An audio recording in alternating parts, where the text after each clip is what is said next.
Good evening, everybody. Welcome to Community Outreach Meeting. I'm just going to call the meeting to order. My name is Bruce Spinney. I'm proposing a retail dispensary at 130 and 134 Worcester Street. This is part of the requirements for the CCC in the licensing process. It's called a Community Outreach Meeting. What it's for is essentially just to provide another public setting in which to make sure abutters are notified, townsfolk are notified of what's going on. Some towns don't have provisions like ours do to get the information out to different people. So as part of the statute, it requires that an outreach meeting be performed, going through the normal public hearing process like we do with any of our other meetings in town. So you advertise in the paper, you post it on the clerk's board, et cetera, et cetera. You go through the normal legal channels. In addition to that, I went to the different boards and committees that would be part of the review process, or at least very interested in where a cannabis space would be located. So I went to the boards and got just a couple minutes during their public setting or public comment portions and invited them individually to come. So that being said, the community outreach meeting is kind of like, it's something that you have to check off.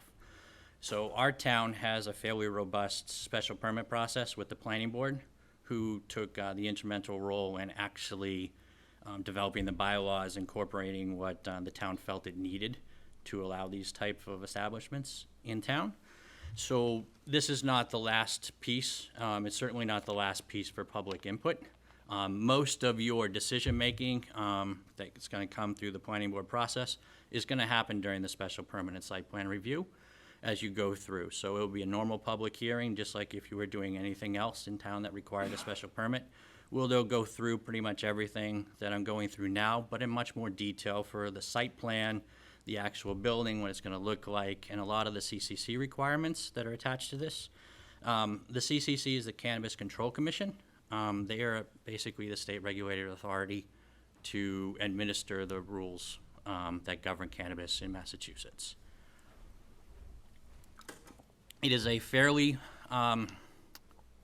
robust set of rules. There's a lot of hoops to go through. We mimic some of those on the town side, which is, better safe than sorry type of thing. So I'm going to give a brief overview tonight with the quick slideshow. By and large, what I provided to the select board.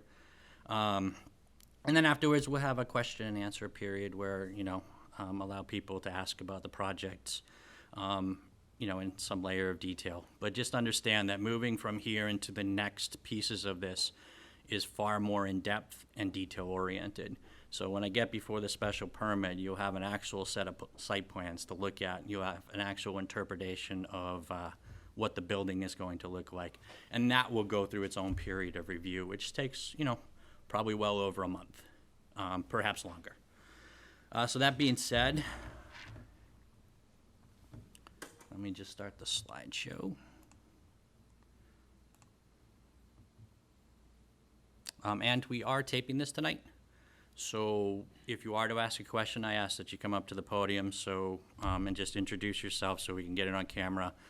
So we can use the tape at a later date if it needs to be for people who can't attend tonight and just want to watch it on public access. Now, it's not the government channel or the education channel, it's the actual public channel because I'm not officially involved with the government, but we'll be able to disseminate the information to everybody.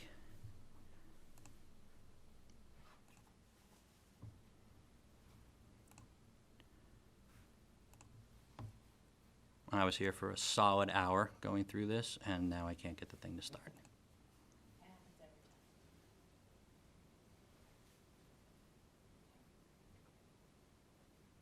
Oh, you're killing me.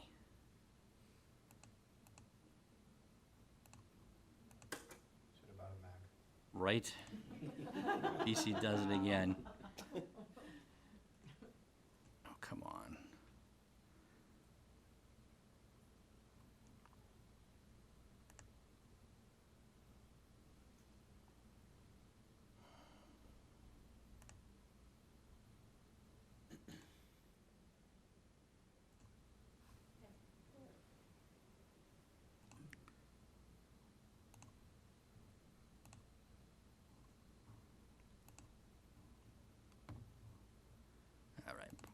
perhaps we just let it sit for too long while we were waiting.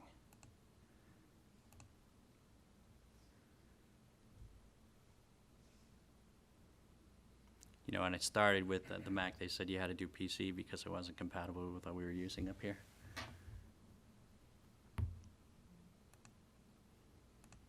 Is that how it's gonna look? There we go. No, that's not how it's going to look, unfortunately.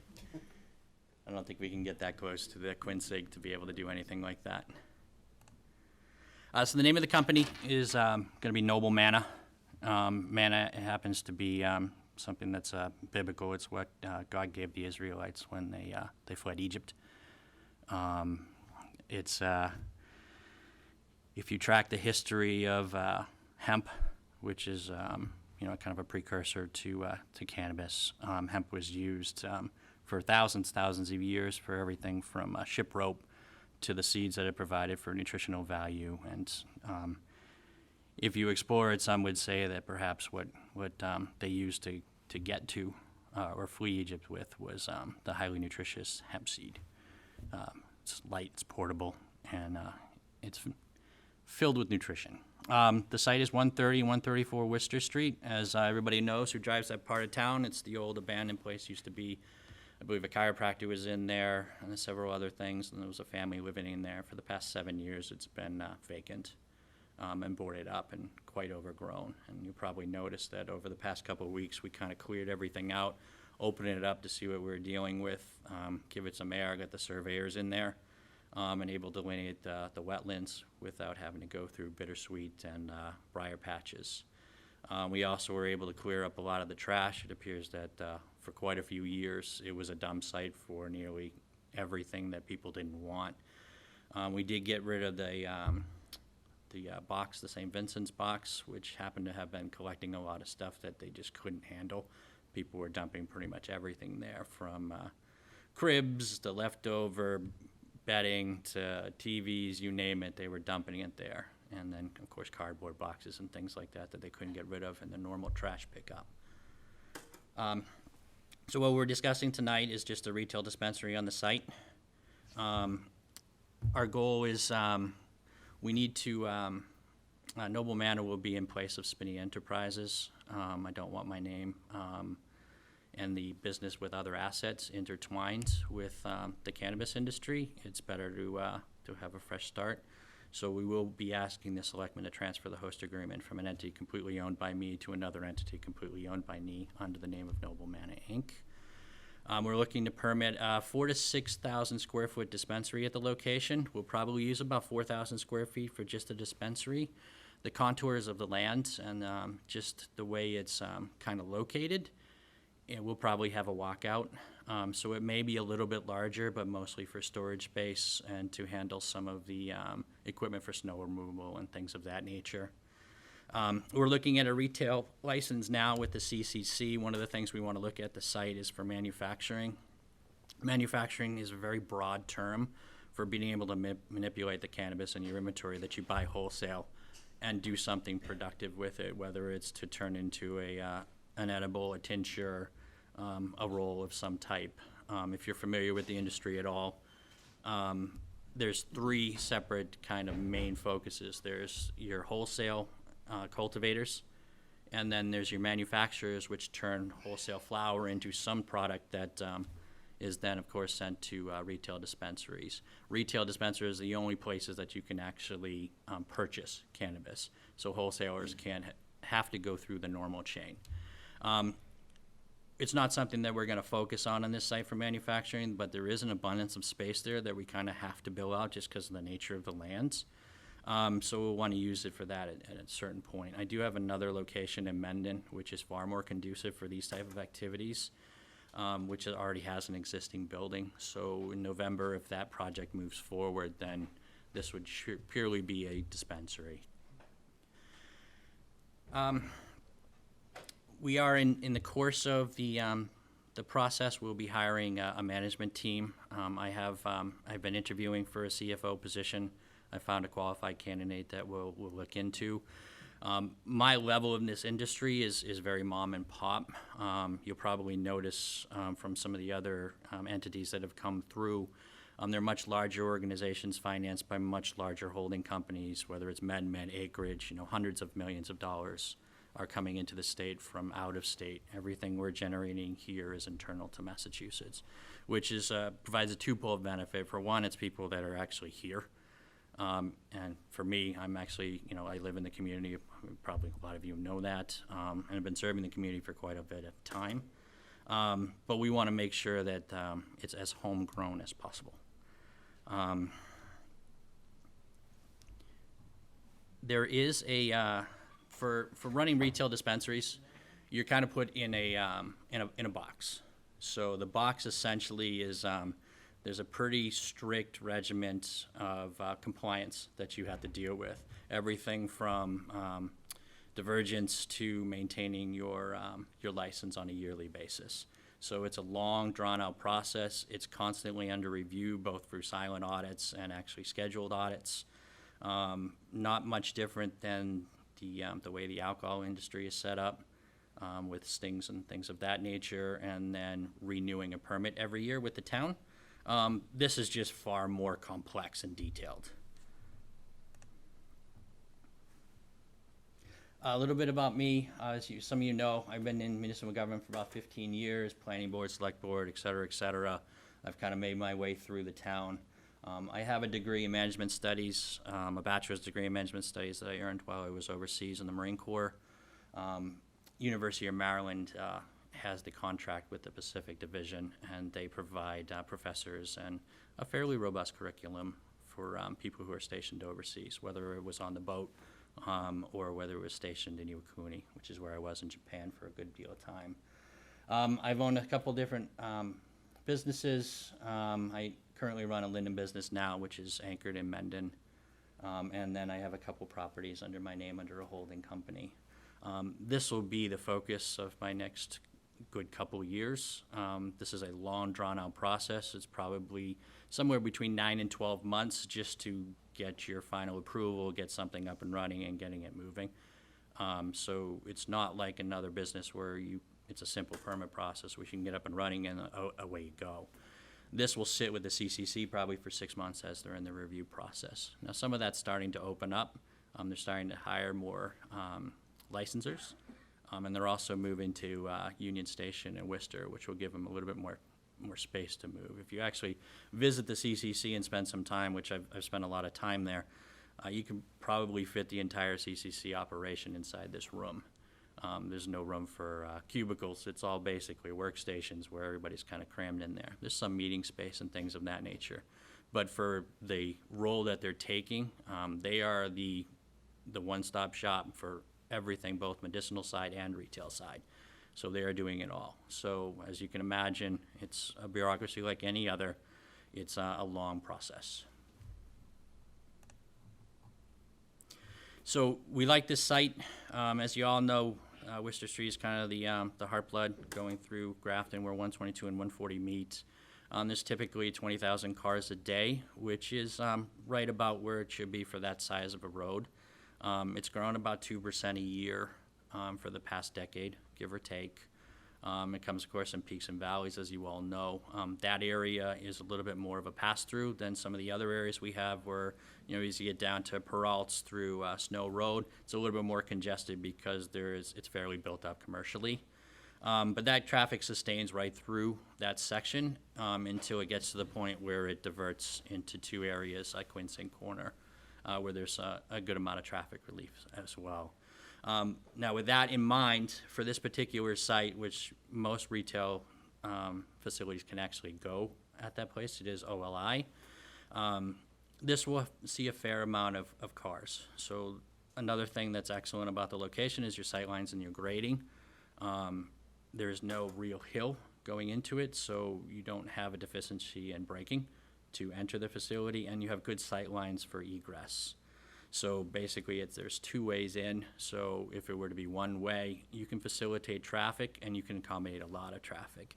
We're looking to put about 60 parking spots there, which is about 3 times as much as is required by our bylaws. Our bylaws restrict traffic to a retail organization, so it's 1 spot for every 150 square feet of retail space.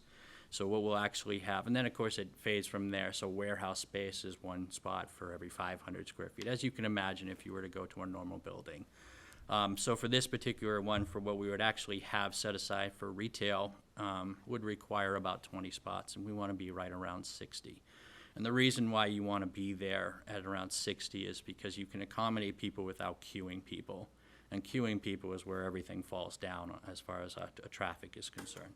So you want to be able to house, if you're doing 30 or 40 customers an hour, which is what is to be expected during your peak volume for a site with this many cars and in this demographic, you want to be able to make sure you have spots for everybody who's in your store and have enough turnover of 15 to 20 cars so people are exiting as people are coming in without sitting there in the parking lot. They sit there in the parking lot, it backs up into the street, and then you have queuing up problems on the street in which you cause adverse traffic conditions. Now, as you all know, when you go to Koopman's, on a Saturday or something like that, you can be backed up there. But there is a far higher amount of driveway space and people stopping to get into establishments there. So it won't be quite the density that you have in that area, but the density that we do create by having retail at that spot, we're trying to provide for it with ample parking spots. Being that there's only a retail place there, that's what we're going to focus on. We want to make sure that if we build the site and we spend a good amount of time making sure before we build it out even further, that we have the traffic situation at hand. So let's see. So it's, of course, office light industrial. It has 2 access points. It's a state road. 2 access points means something because it's a state approval process. So you have to actually go to state DOT to make sure you can do those curb cuts. The curb cuts exist, and while we'll have to go through that permit process again, we'll be able to make sure we have 2 curb cuts, and we'll broaden them. That way we can actually have 60 spots and have one way through, which is a challenge for some facilities moving in and out. The existing conditions, I'm sure everybody in this room has passed by it. It's a boarded up old ranch building. It's probably got another 2 or 3 years before the rot and deterioration actually takes it down on its own. When we went through it, the water had actually remained on for the past decade, or at least the past 7 years where there was nobody in it. So it was fairly well deteriorated down in the basement, and it looks like people had gotten in and stolen all the copper and all the toilets and anything that was really of value in there. But by and large, it was, intact. We're not going to be using this. It's kind of dead set right in the middle. As you can see can everybody see this from where they're sitting? You see where the existing building is. That's in the picture on the side. That's the ranch house. Most of the stuff was really overgrown, so we kind of cleared everything out. There's actually a good amount of space to the right as you're looking at this to kind of move the building to the side. Now you're getting into the 200-foot setback, and I apologize if I get into the weeds, but typically when I start to talk, I kind of get into the minutiae of things, so just bear with me. You're allowed to use the first 10% or 5,000 square feet of inside the 200-foot buffer and stay local with your permitting. So we'll want to shift the building over and utilize that space. And then if you look at the topography of the land, then we can queue up a lot of parking and perhaps even go further from this, which is what the bigger, like maximizing the site was. You can maintain that parking lot there, but shift the building over so we can put additional parking in the flat of that land, because we're only looking for 4,000 square feet as a footprint. This is actually an 8,000 square foot building. So if you were to chop that in half and move it over and put most of that building in the 200-foot buffer, which is of course allowable, that would allow us even more parking, so we can extend even past the 60 parking spots. And have like an employee lot that's out, which is good for us from a diversion standpoint, because we can monitor the 2 sections of the parking lot separately. So we can have influx of inventory coming in and not be in the general parking lot where other people would be. So we can have operations in a separate area as opposed to out in front, which you'll see in a lot of different dispensaries that are existing now. You also have a lot of natural buffers here and artificial buffers. The pike is immediately on the left up there.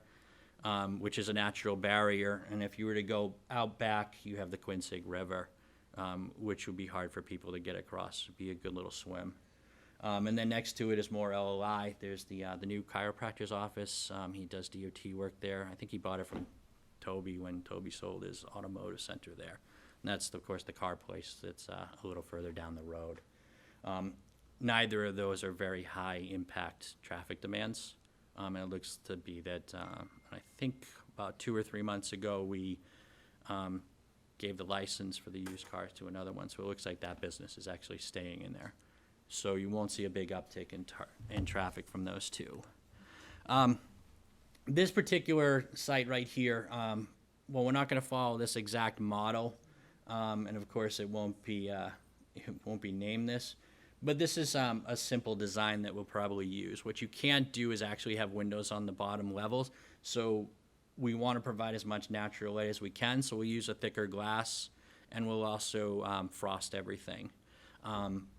I'm hesitant to put some of these things up there, but if you want to see what one of these actually looks like as a presentation layer, I wanted to give some idea of it because, you know, they're not really a standout thing. They're very subtle and they look just like a normal retail establishment. You're not allowed to put anything that we would relate to the marijuana leaf or things like that in your signage. So you can be very low key. So if you were to drive by it, most of the time you would say, okay, well, that's just a store in there. So this is kind of what we would look for: 2 stories, building out the first one for our dispensary. You know, subtle, certainly much better than what's existing in the current conditions. And if we have to build from scratch, we're going to look to do something, you know, nice. Eventually what you want to see is this will be a basement level 2, and the top floor will probably be office space for should we need it. And for right now, we're just concentrating on the dispensary, getting it up and running, and we'll go back and finish off other parts of the building as we go. This is just a brief timeline of where everything's at. The special permit and site plan review, you know, I budgeted 3 or 4 months. It could go quicker than that. We're going to do the traffic study, and we're not going to ask for any waivers from the planning board on a preliminary level. You can always be forced into some of those situations just because of the nature of the way construction works, but we programmed in 3 or 4 months. Construction, again, 3 to 6 months for the location. It's not a very, it has all its utilities there already, so there will be some minor cuts that we would have to make into the streetway, but they should be fairly minor. The hookup for water is sufficient for retail now. It's got gas going there, and it has a sewer line that should be sufficient for the amount of people we expect to see in there for public facilities. So we may not have to go into the road at all. But that, of course, is the normal part of the construction project. The CCC application, I mean, this is kind of wild because you can go as quick as 6 months or as late as a year, or in some cases you can go a lot further in a year as you're waiting. There is quite a few stores in the state that are in the waiting and holding process. There's a few different reasons for that. One is, you know, there's a lot of entities that have come in and they have proliferated the amount of host agreements that they've collected and amount of stores that they've gone. And what the CCC has done is said, well, you can't own more than 3, of course, retail locations or a cultivation tier license. So what they would do is they would get other host agreements and they would sell them to other parties, and they kind of shift across and they try to play with the loopholes and the statutes to try to get affiliated with as many as possible. And that tends to slow down their process because as you bring in new investors, everybody who's contributing to this, like say my dispensary, they all get vetted through the CCC. So Corey checks, background checks, fingerprinting, you name it. It's a pretty thorough process of making sure that your executive staff, your management team, and anybody who's investing in the company is legit, so to speak. And to make sure that they're, when they actually enter into this industry, they're held accountable, and they collect everything they can from you. The banking application, this has actually come down a little bit in a couple weeks. You can only bank, as everybody knows, this is a cash industry. Nearly 70% of your transactions that will happen will be cash. Very few banks, because it's federally illegal and banks are regulated on the federal level. Most banks won't touch it. There's 2 in the state that are currently working with retail clients. It's Gardner Federal Credit Union and Bay Coast. I happen to be a fan of credit unions, so Gardner is, I tend to lean that way. They've taken the safe harbor application process, which was something that was developed in Colorado to kind of subvert the federal practices that were in place. So they kind of gave them a way to bank and have a fairly reasonable expectation of not getting audited and not getting seized. To this day, there hasn't really been any seizures or forfeitures that have occurred in the regulation space. And especially in Massachusetts, it hasn't happened. So anyways, 6 to 8 weeks is their process. They have a vetting process as well, background checks, et cetera, et cetera. They do it in-house now, so it should take about 3 weeks for me to get banking in place once we've identified and incorporated Noble Manna. What that means to everybody here, now that I spent 20 minutes on it, is everybody's worried about the amount of cash that's held in place. We'll have a vault, which is designed by the CCC to be to house all your inventory. So it's not just in regular counter space. It houses your inventory and it houses your cash. And then armored transports are used to transport your cash to a banking facility of your choosing. That's all part of the process. Executive staffing, the one position that we're going to hire on now is a CFO. The biggest piece of this industry from my perspective anyways, is you have to go out and you have to raise money. There's very few people that are just putting up all of their life savings into this. I, of course, am doing that, but it is very, very expensive to get into the industry. The security features in this place alone will probably run about $150,000. Typically, what you're seeing in square footage is anywhere between 300 and 350 a square foot to build one of these facilities, and that's fairly consistent across the industry. Cultivation is a little bit more expensive, but you're doing things like building in the vaults. The CCC requires you to do things very specific, and there's very few tradesmen that actually are in the field. So pretty much as you say cannabis, it's a 20-25% premium that you're getting on what you're trying to get accomplished. So the CFO position is very important to managing the influx of capital and to make sure strategically you're handling that capital in an orderly manner to make sure you're going to survive the length the process is going to take to actually get the store open and produce revenue. That's a pitfall that I've seen in a lot of my case studies as I've been looking at dispensaries around the state. A lot of big money is going into it, and they're realizing that the CCC process is taking a lot longer than they had thought, and their burn is substantially higher than they thought it would be. And the position you really don't want to be in is to get to the point where you're making decisions based on your burn, because that's when you're going to run into training inadequacies, employment inadequacies, because you'll start cutting the costs, you'll start cutting the talent that you've retained. And it's very important for one of these facilities to have a well-trained, well-paid staff, because that is pretty much everything. So the executive staffing is about 2 to 3 months once we're out from permitting. So that would be operational officers, staff management, shift managers rather, kind of starting from the top down. We won't hire those on too quickly, but in the CCC process, you're able to look at your application as it's going through the system. So you'll be able to find milestones in which feel comfortable hiring on staff and, coming to the realization that you have an occupancy permit within a couple months, and then you can start bringing people on. Non-commissioned staffing is just a term I use for your rank and file members, your privates, your corporals, your sergeants, et cetera.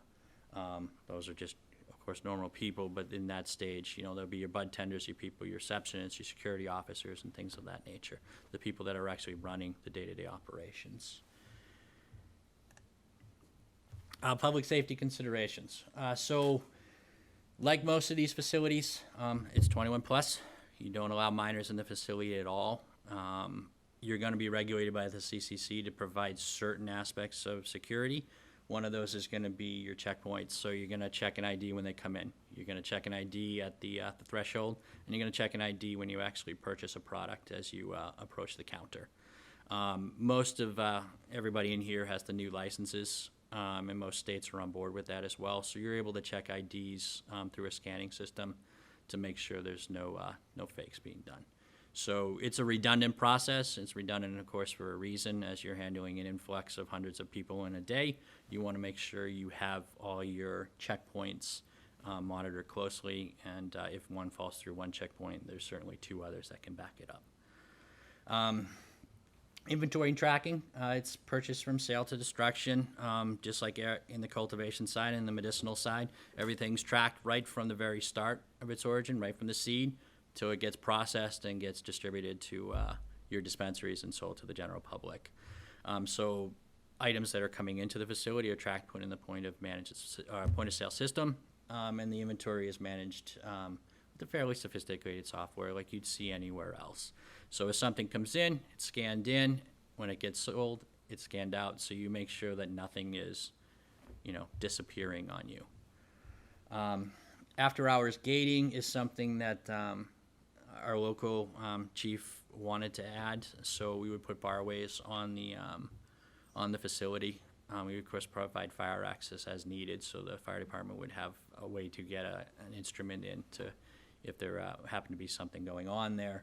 But that just keeps people out of the parking lot, keeps people from loitering. So when we shut down at the end of the day, you won't see traffic going in and out of there. Now, we may have offices up there, but so executive staff and some of our management, if we do training regiments and things like that on site, there may be people in there, but by and large, we're going to keep the general public out as soon as we close the doors for public distribution anyways. The state is going to mandate a security overview. So will the special permit process. They'll be taking a look at this as it goes through the system, and then, of course, we'll incorporate the chief and all the normal public safety officers the town has into the process to make sure they understand the building, they understand the fire apparatus that's needed, the fire suppression system that's going to be in there, and also the alarm system that's going to be on site. So they become familiar with it and make sure that we essentially dot all our I's and cross all our T's with this matter. And then it also gives them a look at the plan and can see and identify shortfalls. Most of these facilities, it's more about making sure that you don't have stuff coming out of it, going out in an employee's tote bag, it's more coming out of it that you have to be concerned with. Security protocols to get people in is fairly intense, and there's a lot of scrutiny there. So it's very easy to keep people from going in there and shoplifting because there's nothing really that's going to be on a shelf for a person to lift. It's more of a focus on making sure employees don't take product and leave with it. So in that everything inside is monitored by video camera. So anywhere where cannabis can go in the facility has to be monitored.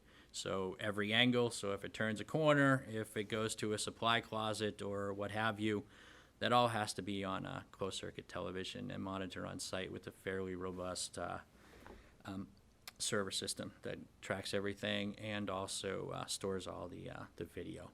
One thing in addition that we'll do, which is something that the chief had expressed concern about, was making sure we do all aspects of the parking lot as well.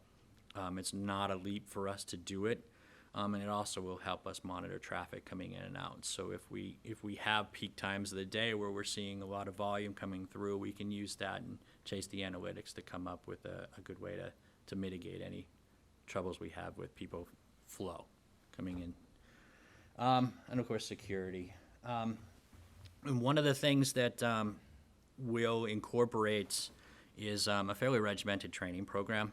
Now, the state's going to mandate what you do training-wise, and you have to report it and document it and feed it back during the audit process to make sure that the CCC knows that you're actually providing adequate training for your employees to handle the seriousness of what they're selling. But further than that, we will have on-site training and off-site training.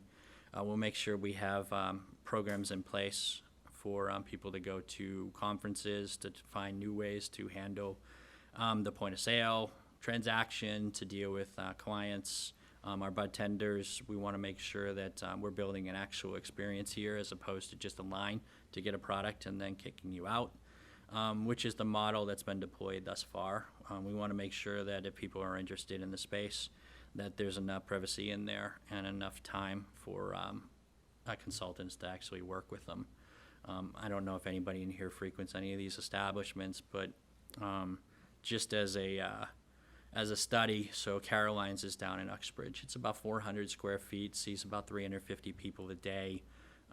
There's ample parking there, so as part of a study on that particular location, I would just pick random times during the day and just collect samples of data and see who's coming in, who's going out, and by and large, everybody's kind of standing outside in a line because they only allow 3 people in. I want to develop a little bit more of an experience-based here, just so people who have concerns with the product can feel comfortable purchasing it and understand what they're actually purchasing. The new cannabis strains that are out there and the way that they're extracting now and the way that they're growing these things, the products are fairly potent, and I feel people need to be accustomed to them. And so we need to make sure we have people there that can let people know what they're actually getting, what they're consuming, and what the effects on them would be as part of our normal regiment for training. That's all I have for a slideshow. So I have some scheduled time. I'm about 5 minutes over, but I wanted to provide some times for question and answers. I'd like them to be related to this particular project. If you're not comfortable in this venue getting up and talking at the podium, you can always see me after, or you could write down a question or ask me for an email and I can respond to you directly, just in case you're uncomfortable actually talking. But just understand that moving from this to the next stage is a special permit process, which is far more detail oriented. You're gonna actually see everything that the project has to offer, and you can get in kind of the nuts and the bolts of it. So that being said, I have a podium up here. Of course, Bill is taping this in the back. So if you have a question, just raise your hand and let me point to you. I get to as many people as I can, and just come up to the podium and introduce yourself and ask away, and I'll answer it the best I can. If I can't answer it, if I don't have the information now, I'll try to get it back to you, and I'll make sure that I make time for everybody. So does anybody have any questions? Nobody's going to. I'll start the process. Somebody's got to start it. Hi, my name is Anupam, and I'm a local resident. I apologize, I was a bit late coming in, so I never got your introduction, didn't get the name, didn't hear any of that. My preliminary question was about your background with this particular business. It looks like you have a fair bit of detail and understanding of what goes in at what spots. So there's a lot of study there. Any actual practice? You got any dispensaries? Is this your second license, third license? You're only supposed to or allowed to get 3, So plus some manufacturing or growing. for Massachusetts and the regulatory situation that it's in now, you're only allowed to, of course, have 3. There's less than 2 dozen that are actually existing in the state as it stands now. From my perspective, as in a position of a chief executive or a president of the company, it's more finding the locations, nurturing the locations, getting the projects off the actual ground.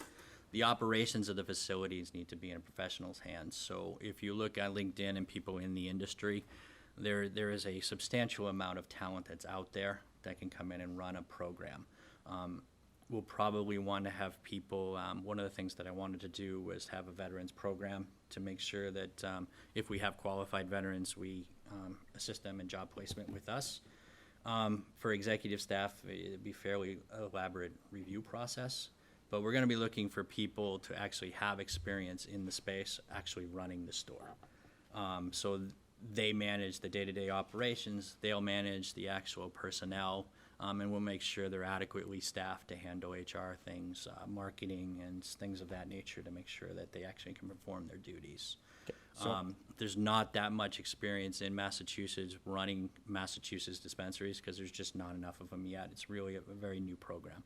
So I won't be running the day-to-day operations, I guess. So would it suffice to say that this is your first venture in this particular thing? It This will will be your yes. first license? Yeah. I have Okay. 2 locations that we're currently working on. This happens to be one. The other one is in Mendon. Okay, all right, and I mean, given the facilities and the investment into it, you're gonna have to go get started from scratch, pull the people, and you're gonna go, basically, you have a plan, you gotta go execute on it. Yeah. And that being said, there's a lot of that plan that's structured and you have to do it a certain way. So the operating procedures, the way to run these is fairly narrow. You're stuck with kind of, in a pretty small sandbox to get everything set up. So if I may ask a very blunt question, what is different in you doing this versus me or anybody else doing this, starting this, other than, if two people have, and you're not a local resident, are you? I am, yes. Oh, I live you're a in guy, town. okay. Yep. So I raised my hand, I missed the first part of it.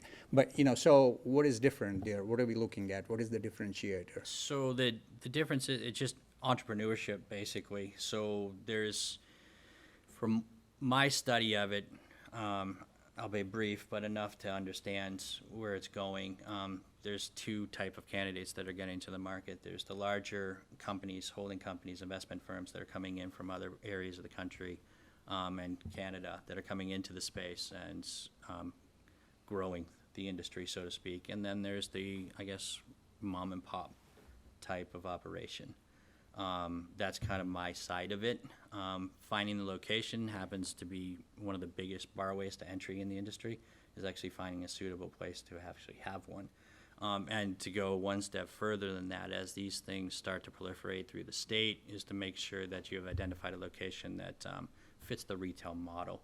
So as the industry matures and these become more regular, you're going to go back to the normal type of metrics used in any retail establishment, which is basically, are you on a good, are you marketing well, are you in a good location, et cetera, et cetera. The two locations I have, one is a building that's over in Mendon, that is where my former rental business was, and that's a good site as well. And then when I found this one, I pursued it as well. Not having any information on the first part, again, my fault there. Others might know. Do you actually own that location? Do you have a provisional lease on it? It's a ground lease. So we basically, it's 5-year terms with 5 years of 4 extensions. You already secured the lease on it? Okay. Yes. And, the building is not, you will have to go undertake the building? Yeah. Okay. Yeah, and that will be part of the normal site plan review and special permit process as well. And then, of course, all the regular permits with town demo permits and things of that nature go through our zoning enforcement office, the building office.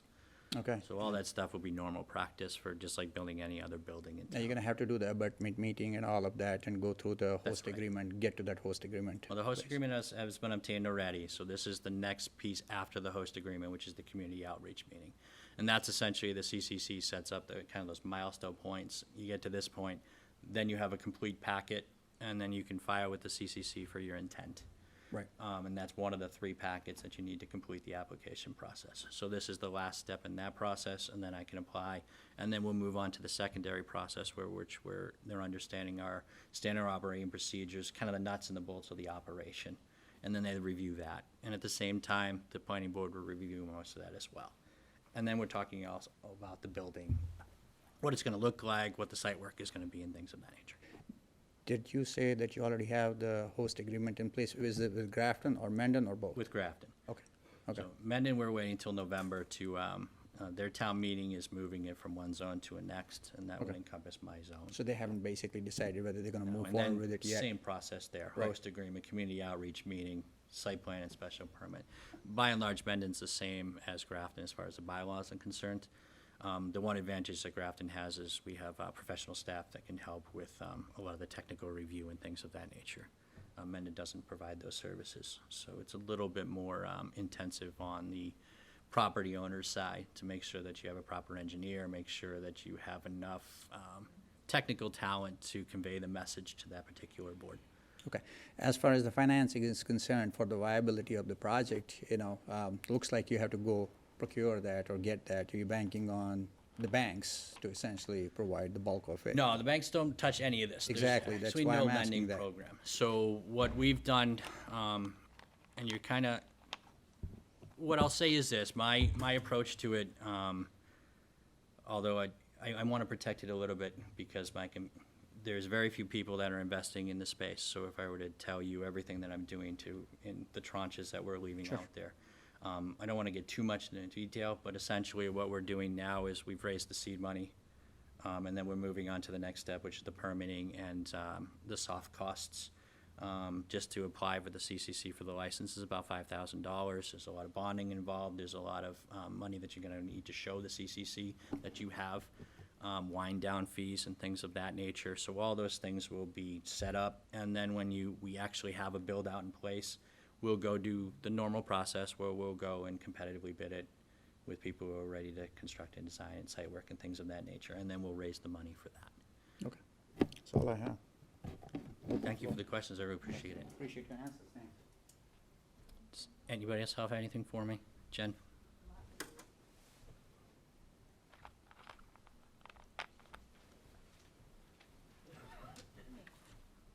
Jennifer Thomas, 67 Upton Street.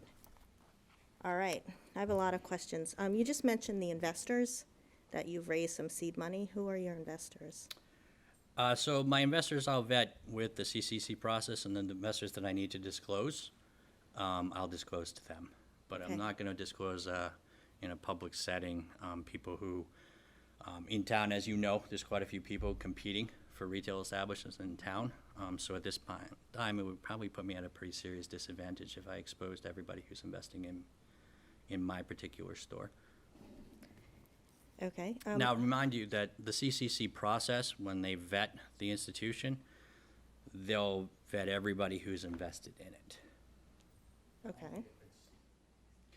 More than 9.99%. Okay, so there's two ways to approach that. The ones that are 9.9% and above, they have to be vetted. Yes. So, and also, even if they're a 1% owner, if they have a controlling interest in any way, shape, or form in the institution as it stands, they can make any type of decision. Those have to be divulged as well. But the CCC provides you with the option to disclose everything. So for my particular establishment, we will be disclosing everything. Now, they won't be concerned with background checks on, small investors, 10,000 here, 15,000 there type of thing. But they'll be there for public review. I have no holding companies that are investing in me at this time.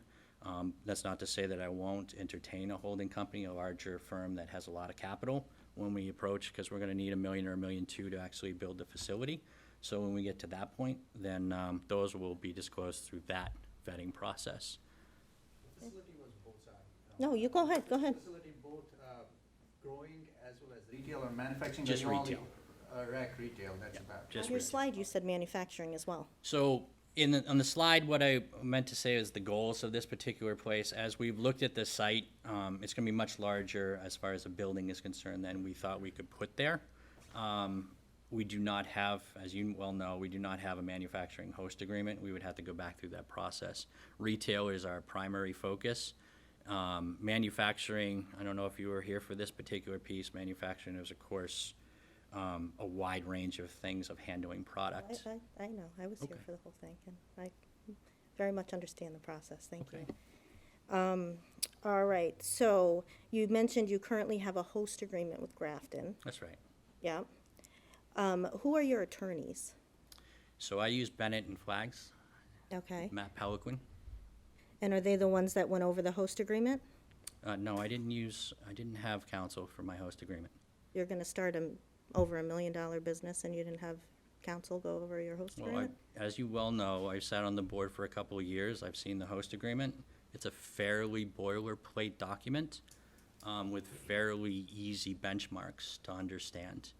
It's Okay. not a complex document, and we've used it, and I've seen it in 4 other applications. All right, and you negotiated the host agreement while you were chair of the select board? So I actually did not negotiate the agreement. What I did was I used the agreement that was provided to me, and I filled in my contact material. So I kind of see where you're going with this, Jen, but I want to make sure we keep these comments to the project that's on hand. Well, it is, it's all part of the project. The way that you obtain the host agreement is definitely Okay. part of this process. So I'm certainly willing, This conversation, I would like to keep the conversation on the facility itself. It's irrelevant to this conversation. We're not voting on anything here. well, I want to make sure, Jen, you have a lot of questions. Go through the I do, remainder of I the do, questions. I do. Okay, so, Just want for, what we're doing, we're trying to wrap up by 8, so if it's Okay. something that's pertaining to the all right, project, and if anybody traffic else and has things- questions and they want to jump ahead, that's fine too. So, all right, so when companies come before the board, they usually have a CEO, a CFO, attorneys. They provide resumes, all sorts of information. You currently do not have any of those. You have an attorney, but you don't have a CFO, a CEO, manager of the facility, any of those jobs? So what you're referring to the previous host agreements that we've signed. Well, it's been a fairly good smorgasbord of different parties. You've seen some investors, you've seen some people that have said they've been security officers, you've seen some people that are CEOs. Very rarely did we actually spend a lot of time on business plans or making them provide financials. We had one particular host agreement that was done with Nature's Remedy that was farming a host agreement to another individual that provided none of this source material. So I disagree. understand I where you're disagree. getting at, but does anybody else have any questions? Because I feel this is going to take a little time, but subject to just this particular project and the presentation that I made. And then I'll give Jen the rest of the floor so I can go back and forth with her. One quick question. Do you mind coming up to the podium? I'm Rahul Rathi from 22 Sewer Farm Lane. Just quick question. Does state still regulate you once you're up and running? Will state still be regulating your business? Yes. Every year you have to reapply to maintain your license with the CCC. And they also do all of the enforcement side of it. So they'll be there for both site checks, surprise checks. They go through all your documentation. They go through all your sales. They pretty much check every single thing about it. And you have to make sure that you actually follow and comply with everything on a yearly basis. It's kind of like a mini application process. Okay, terrible question. Is there anything you can do wrong that your business can be taken away from you? So it's like any other normal business practice. There are fines associated with it. There are suspensions of licenses. There are things that can go wrong that they would be able to use their authority to punish you, Okay, so to speak. The CCC does most of that internally as well. okay, thanks. You're welcome. Eric?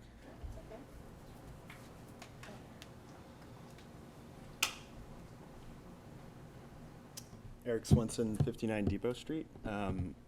Just want to focus on maybe some potential positives. Have you done any benchmarking on what revenue could be?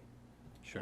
And then I believe it's 3% the town gets on the CHA. So it's actually, it's 3% for the CHA, which is a 5-year term for a contract between, it's essentially a very large and expensive liquor license. If you think about it from that perspective, is you pay a fee.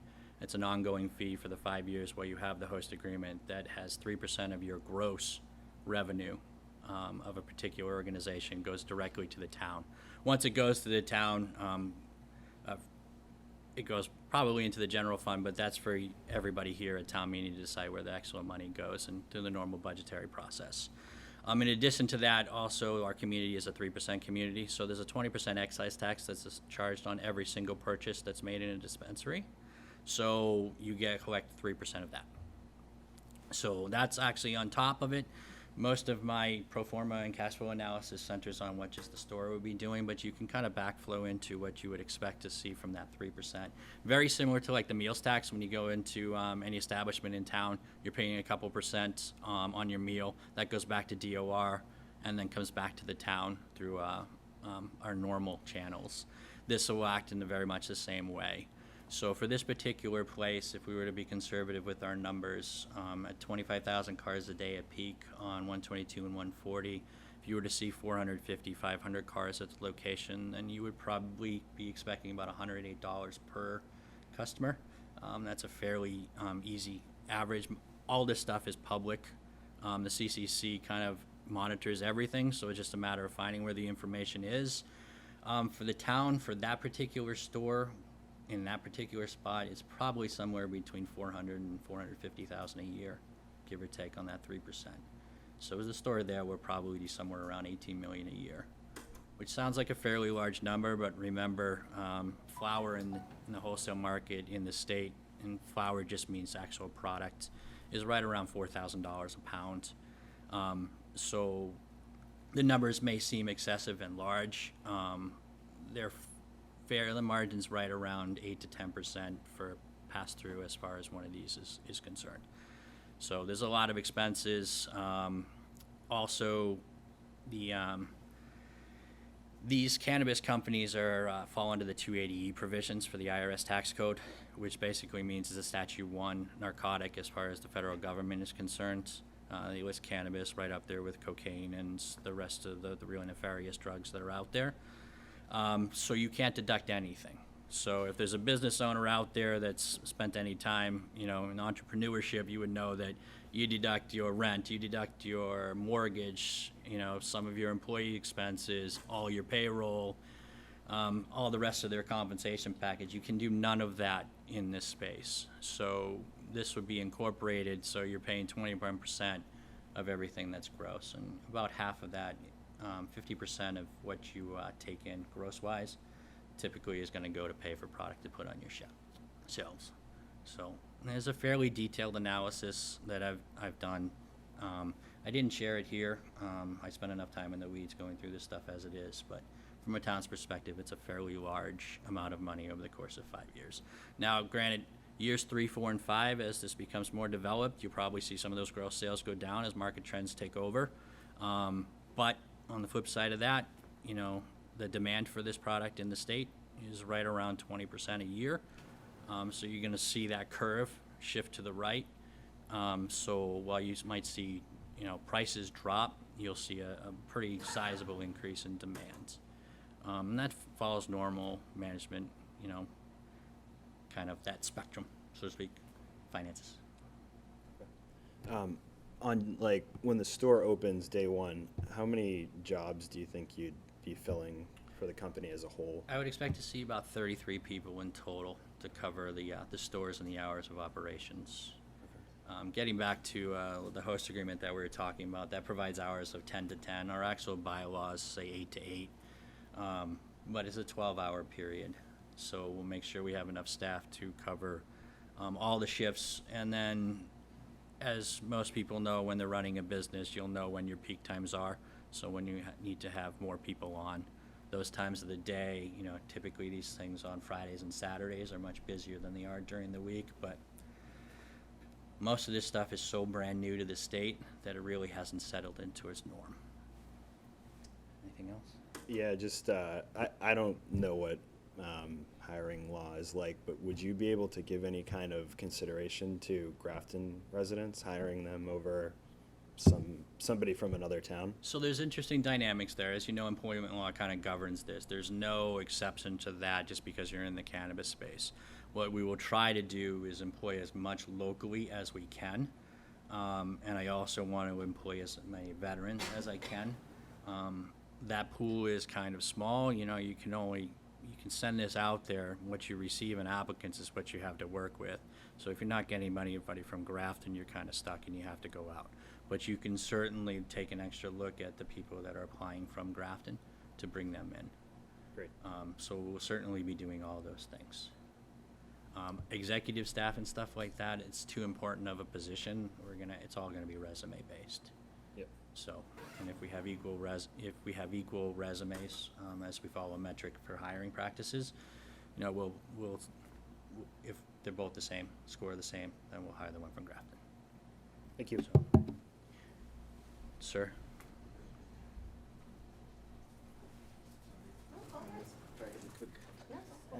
I'm Kalyan, 8 Poplar Street. Hello.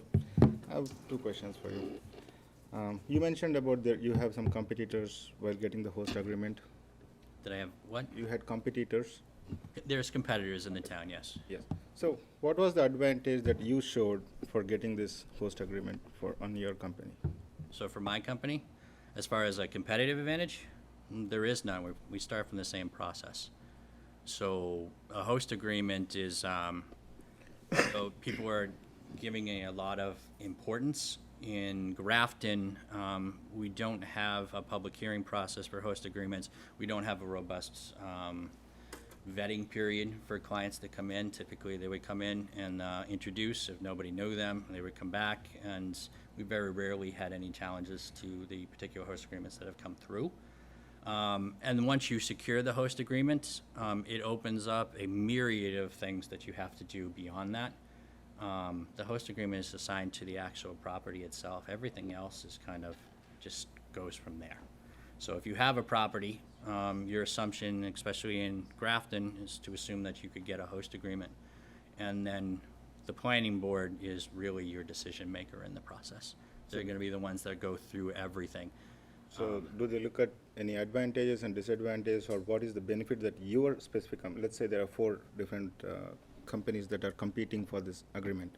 So veteran status gives you a little bit of a leg up in the world. It's not an actual economic empowerment program. There's 2 programs with the CCC, which boils down to essentially your underprivileged areas, underserved areas, areas that were impacted by the war on drugs, et cetera. If you did time for marijuana offenses, you fit into a subgroup, and when you're in the application process, you go to the top of the list. There's also minority statuses as well. Women in this field are in that as well, and they go to the top of the list. And everybody else is kind of staged and first come, first serve.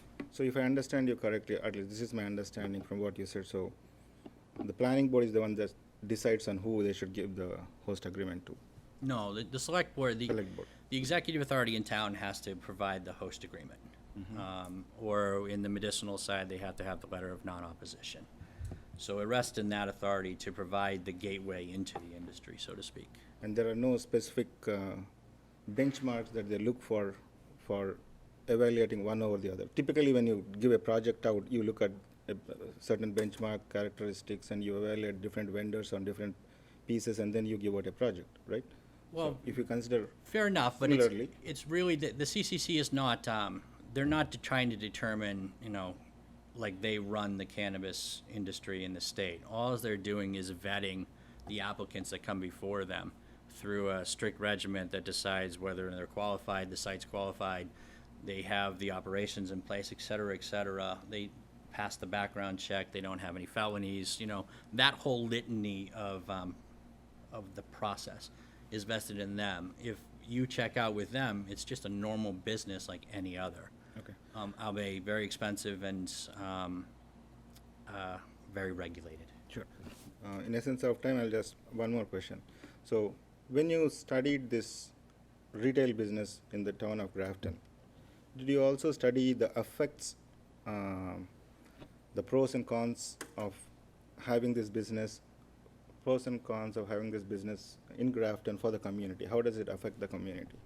Okay, so I approached that from a couple different angles. One is just going to areas where this has been established and there's not a lot of data out there for Massachusetts specifically, but in Colorado there's a fair amount. Now it's a much different industry out there than it is here. There's over 900 dispensaries in Colorado, and there's 1 million less people in Colorado. Much more densely populated in Massachusetts, but far fewer allowances for dispensaries. Max build out in Massachusetts is probably going to be somewhere between 250 and 300 dispensaries total, because there's a lot of no communities, and a lot of communities are using the metric of basing it off of how many liquor licenses are in the town. So Grafton will allow for 2, eventually 3, as we issue more liquor permits through the select board. So you're going to keep the amount of actual dispensaries kind of in check. That's fine, but I was asking about how does this affect the community? Did you do any study on that? And if you did, I would like to see that. So I haven't actually performed a study myself on impacts to the Your community. organization. But what I've done is a fair amount of homework on people who actually have studied it. So there's quite a bit of actual peer-reviewed research out there. We're getting past 8 o'clock, so if there's people that need to clear out as I kind of field some of these questions that are a little bit more, what if you're interested in it, of course I'll stay. I am taping this, so I told Bill we'd be done right around 8 o'clock. I'd be more than Sure, of course. I'd be more than happy to hang around for a bit longer to go through some of this material. And apparently everybody wants to stay, so we'll hang out for a little bit longer. So basically, I went through a fair amount of actual empirical studies that were done. Some of the studies that I found, and I highlighted them in it. So nobody here wants to go through a history No, of just cannabis, I'm high sure. level, 2-3 points each, and then we Some can high have level, them. some excerpts from these is when they were digging the Panama Canal, and it introduced the Army to a fair amount of cannabis. There was a fairly well-commissioned study by the Army and civilians on the use of cannabis for the troops that were actually in the area at the time. And one of the conclusions that they came through, and this is a longitudinal study, mind you, there was no evidence that marijuana, as grown and used, is a habit-forming drug. The other study that is fairly well cited and fairly well vetted is the LaGuardia Committee report, which is a very, very long and drawn-out document, which is basically the study of cannabis inside New York City for a period of years. And essentially, their findings were, well, if you like, I can read the findings. No, I okay, grabbed them. basically based on what you're saying, there's nothing, no specific study unique to the Grafton that you did. So taking those studies and applying it to Grafton and see how that affects the community is not something that we have done. So what we haven't, so I'll push that, I guess, directly. The host agreements provide us a substantial amount of revenue for the town based off the sale. They're both past, up to that 5-year point, which you're getting 3% of gross, which is a fairly high amount of money. Of the dispensaries that are up and running in the state, there doesn't appear to be any exorbitant demand on services. So there's no additional police coverage that has been needed, no higher incidences of criminal activity has been reported now that there's been a good year of these sites being up and running. They go through your normal employment processes and things like that, so there's difficulties there. The CCC has issued some fines in some different places, and they've rectified the deficiencies. That particular site where this is going on has been an eyesore for a solid decade.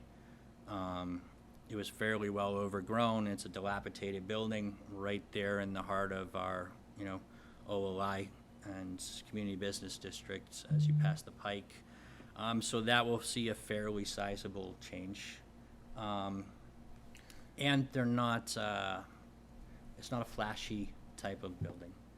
Fair enough. I think I got my answers. Thank you. Thank you. Does anybody else have anything? I know Jen has some more. Yeah, I have some follow-ups. You mentioned a study from Panama Canal. When was the Panama Canal built? I was just in Panama in February. I believe it's like 1918, right? It's, I don't know when it actually started, but it was, the study concluded in 1929, Yeah. which was after effects, but it was the early 20s. Right. where So, the heart of it as you was. mentioned earlier, cannabis is different today than it was in 1920. Fair enough. Having Cannabis- said that, though, so the cannabis as a plant and as a genus, sativa and indica, of course, I'm getting into the weeds, no pun intended, on this particular thing. But hemp, as it is grown, pollinates in a certain way. So, if you were to grow hemp in a cold climate, like say in Russia, which was the largest producer of hemp during the 18th century, and they used it to make robes. The psychotropic effects of hemp that's in a cold environment is much less than it is in tropical environments, and the reason for it is the plants react different to heat. So the psychotropic effects for hemp and cannabis that's grown in the tropics is much, much higher than it is in the north. So when they were being introduced, or the soldiers were being introduced to cannabis in that space, it was a much higher psychotropic effect than what you would call dried out ditchweed or things of that nature. I was just at a talk by Ruth Pody, an addiction specialist over at the high school, and you had said it's not habit forming, and there is evidence that it is. At the levels that the kids are having today, it is. Right, and one thing So- that we're gonna make sure of is that there is no 21 an under person that's gonna enter my establishments and buy cannabis. Yeah, it actually should be understand- 24, 25, but, okay. I know the understand law the- is 21, but it still affects the brains up to 24, Yeah, but I 25. don't wanna spend this time arguing the No, laws. I'm not arguing, but I also want, you said you didn't have any data, but if you contact the Worcester Health Alliance, they interview our kids all the time. They have great data about marijuana use in this area.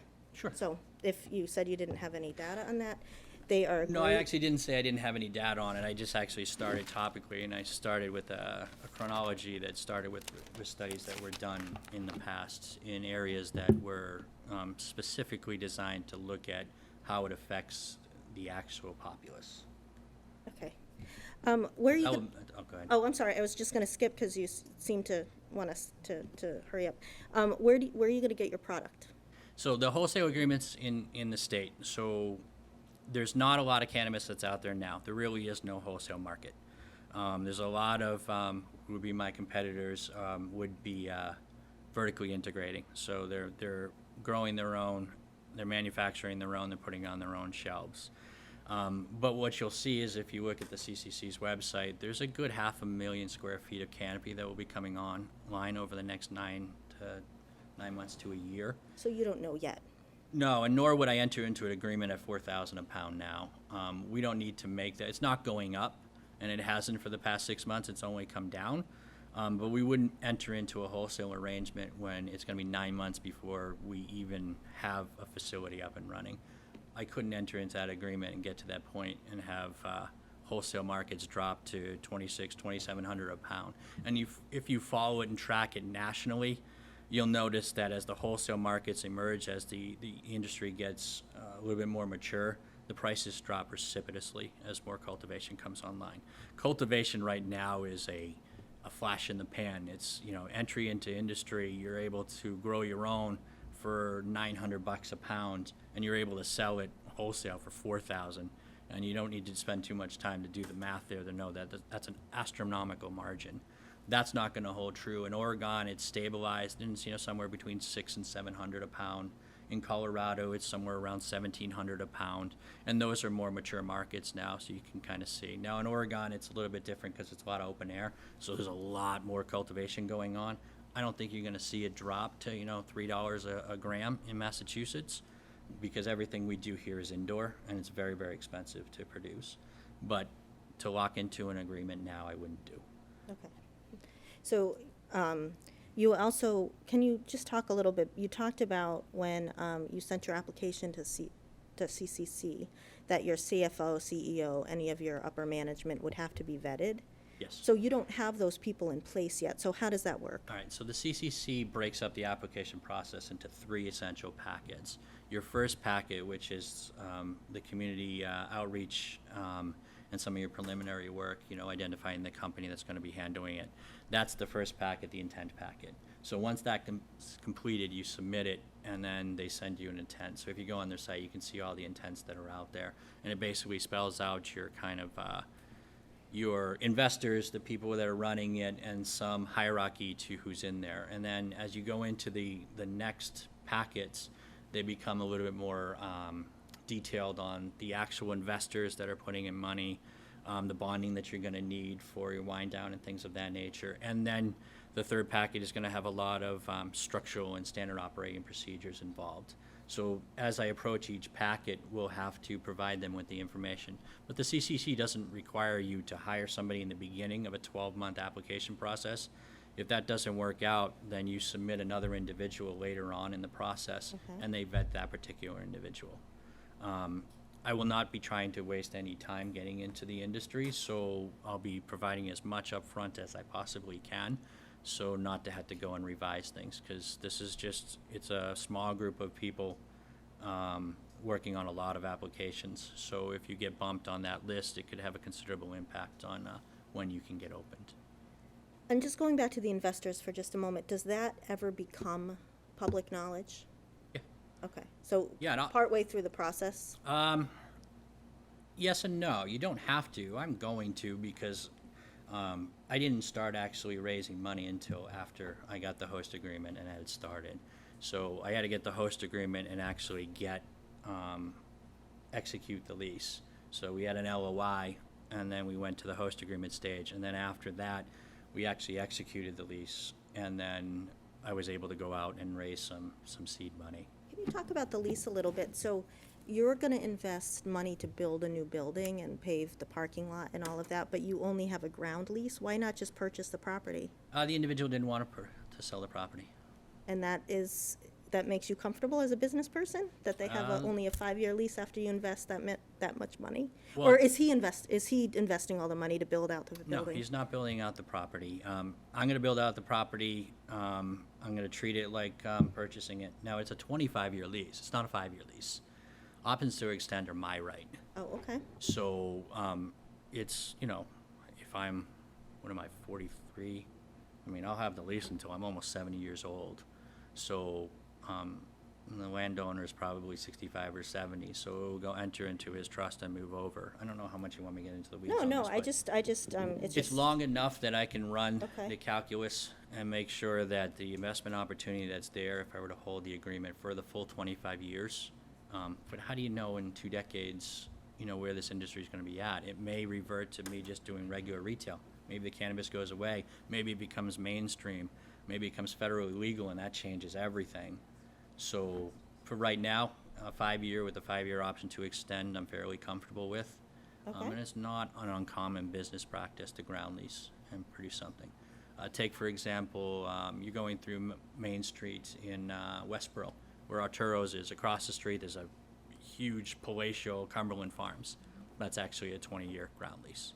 So Cumberland Farms went in there, built out everything, and they pay the landowner the ground lease and a percentage of their gross. Do you have leases on other properties as well? Is this the way you've done your other businesses? You said No. you have a business in Mendon and So you have a Mendon, Linden I've had business. leases in the past, and then Mendon was where I bought my initial business, and I purchased the property as well. And you do not have a host agreement for Mendon? No, so Mendon went before town meeting in May, and it needs a 2/3 majority to change the bylaws, very similar to how we do it in Grafton. The planning board had an article before the town that they decided to pass over, because they wanted to wait till November. They wanted to do a little bit more in-depth traffic analysis. So it lost by about 5 votes. So a 5-vote swing would have passed it the 2/3. It was done by citizens petition by their economic development committee. So the planning board decided to move it to November. Having attended the meeting and saw the dynamic of it, there was a lot of appetite, because the areas that they were putting cannabis in there weren't very conducive to actually having a legitimate retail store that was actually going to work. So they want to take advantage of it, similar to how Grafton wants to take advantage of it. So it's going back in November. It might happen, it might not. If not, then we'll use the facility to either sell it or rent it out, like we tried to do in the past. Okay. And based on an earlier question, it sounds like you personally don't have a lot of experience in this industry, but you're planning on hiring people that do. Yeah, there's no way that I would operate these on a day-to-day. There's too much that needs to be done on a higher level. Structurally speaking, maintaining compliance, doing all the stuff that is required of the owner and the CEO. Okay, I just going through, I have a lot of notes. I think you covered jobs, are you applying for any other host agreements in other towns besides Grafton and Mendon? No, not right now. I've looked at a couple of different areas. This is a big chunk of pie to take on. This is a lot of work. So the 2 particular ones, if in November we start that process, of course I will start the process with Mendon immediately. But that's a little bit different because the building is built. There's probably about 120 parking spots already existing, and it's a 7,500 square foot Butler Steel building. So it's relatively easy to flip and turn into a dispensary and other things. It's there. This one here is an enormous amount of time. It's site work, it's engineering, it's clearing trash, most of the stuff that I'm doing on my own. So, Okay, that's all. thanks for What the I have. questions, Jen. Yes, ma'am.